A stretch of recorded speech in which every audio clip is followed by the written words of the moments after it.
What's your name? Nazir Bell. Okay. And I was asking fighters and coaches, should a fighter ever leave his coach? Well, it depends. Well, if you got an experienced trainer that knows what he or she is doing, they know the game very well, they could put you in the best positions. No, there's no need to leave your trainer.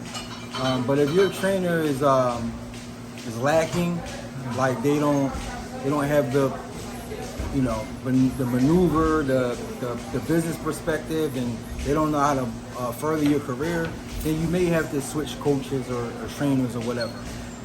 If you depending on how far you want to go, so you have to determine that. You know what I mean? But if you got a really good trainer, they're going to be honest with you. If they could take you there, you know what I mean, then it's no discussion. But if they can't take you there, then they should be honest and they should tell you, like, look, this is as far as I could take you. You should go with X, Y, and Z. They can take you to the next level. Thanks. It depends on the situation. Now, it depends on the situation. It depends on the situation. Different situations, because I've had guys who I've trained, spent a lot of time with, and then and got them winning championships. We got to win the nationals and a lot of amateur championships. And then you turn professional, you used to go with the guys that got the money. It depends how loyal. It's loyalty there. But then again, if a fighter is trying to mature, in his career, and he can't get no more out of his coach, the coach is supposed to recognize that he can't teach this kid no more, and bring somebody else in for some help. Listen, man, as far as I go, I need help, and bring somebody else in. Or do it that way, or let the kid go. So now his father can take you and let the kid go. Understand that the father can take you and let the kid go. But it depends on the individuals. Some individuals are slimy and they'll get what they can out of you and use you, get what they can out of you, and you'll never even see him again. You'll see him on that street, want to speak to you. You know what I mean? And some guys are loyal to you. You know what I mean? And even when they outgrow you, they still got you hanging around. They losing fights. They doing the best they can. But you know what I mean? So it depends on the situation. Every situation is different. Thanks. If he just starting off, if the chemistry is right, everything's going right, over time, like, obviously, you don't want to work with anybody else, hand in hand, everything should be cold and steady. You should finish with your trainer who you started with. But I mean, if you feel the need to move on and actually you want to, most fighters, they normally move on after like a tough loss or whatever like that, and some normally stick it out. To each his own. I don't know, it depends on how strong your chemistry is with your trainer. But if you feel the need to move on. But if you feel like one tough loss is the answer, do what you gotta do. But if not, keep it going. You can always come back stronger with the same trainer. Nice. I got Coach Muhammad over here. What's up, bro? What's up, man? How you doing? Good. I'm back at it with another question. Yes, sir. Should a fighter ever leave a coach?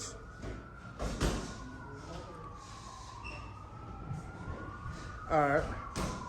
To be honest, I feel like as a coach, right?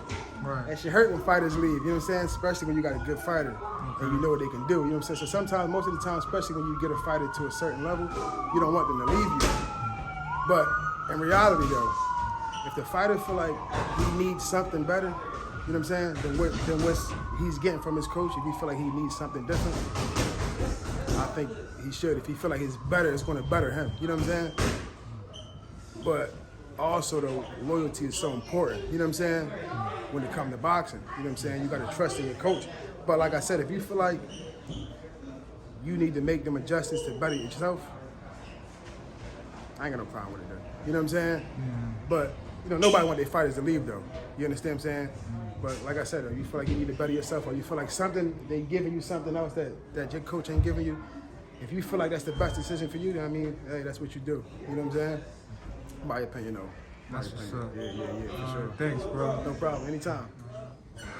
It depends. I mean, not if the trainer start the fight off from scratch from day one, no.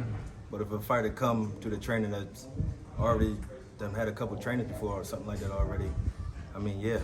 But a trainer that started a fighter off from scratch, absolutely not. Go to stay loyal. Yeah. Okay. I think it depends. If you feel like you're not moving forward, like what you want to do, then yeah. I mean, you don't owe nobody nothing really if you think they holding you back. So I think then yeah. If you feel like that next person can help you out, make you get you to a different level, then by all means go to the next person. Thanks. No problem. I don't think so. Like, I think if the coach got patience with the fighter, and he's been learning a lot with the coach, he should stay with the coach. There's no reason to leave the coach unless there's some real things that just can't be like reconciled type stuff. But if it's like a thing where, oh, I lost a fight or something like that, and then you gonna blame the coach, no. The coach came with a game plan, whether it work or not. He knows what's best for you. He knows you. He's been working with you for a while. I don't think you should be leaving the coach unless it's real differences that just can't be reconciled, or if the coach just have no patience with the fighter, or if the coach just don't show up.